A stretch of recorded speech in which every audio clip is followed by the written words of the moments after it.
Have you ever wondered how we would communicate and store information if all our computers, phones, and the internet disappeared? Thousands of years ago, our ancestors faced a similar problem. The human brain has a limit.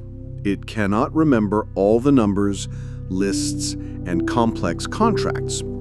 So what did humans do to overcome that limit? The answer is not to write epic poems or romantic stories, but to keep accounting records.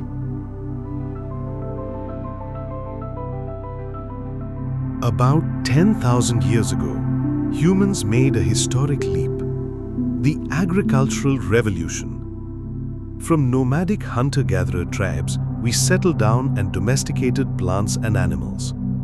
This not only provided a steady food supply, but also led to the birth of villages, cities, and then the first empires. In the fertile land of Mesopotamia, between the Tigris and Euphrates rivers, the Sumerian civilization flourished. The population grew by the tens of thousands, production was plentiful, and trade expanded rapidly. But with prosperity came a major problem: how to govern such a complex society? How to keep track of how much barley was harvested, how many sheep were sold, or how much tax was owed to thousands of citizens?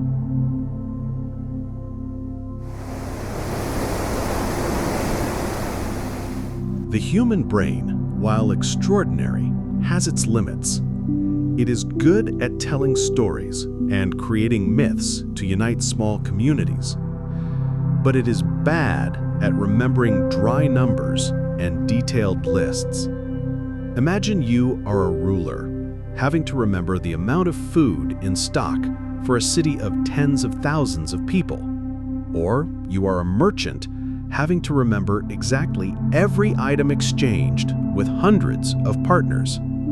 Of course, that is impossible. To solve this overloaded memory, a revolutionary tool was invented: writing. But it wasn't a complete system from the start. Writing was originally a semi-language, or rather a system of symbols meant to represent limited information, focused on numbers and commodities. The Sumerians created cuneiform writing, inscribing wet clay tablets with a reed pen. And here's the surprise. The earliest text we can read is a clay tablet from the city of Uruk, dating from around 3,400 to 3000 BC. It contains not a poem about the hero Gilgamesh, but a simple inscription. A total of 29,086 measures of barley were received during the 37 months. Signed, Kushim. Kushim may have been the name of an individual or an administrative position, but whoever it was, he went down in history as the first person we know by name. Kushim's story shows that writing was not a romantic invention, but a practical tool, created to serve administrative, economic, and political systems. It was the language of numbers and receipts.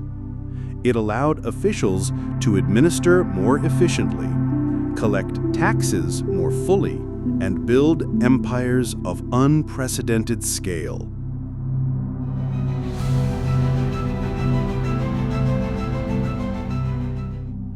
It took thousands of years for writing to evolve from a mere symbol for objects into a full-fledged system capable of recording emotions, ideas, and complex stories.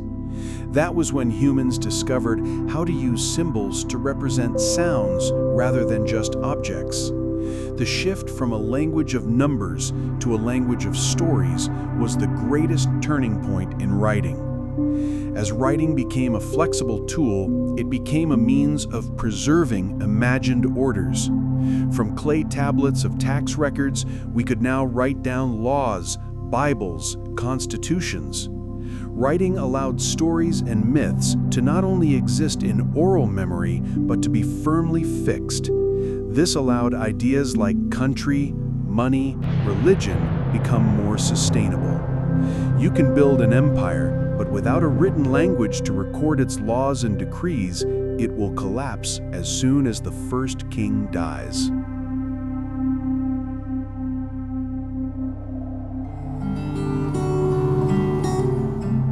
And it was these imaginary stories fixed in writing that created another world.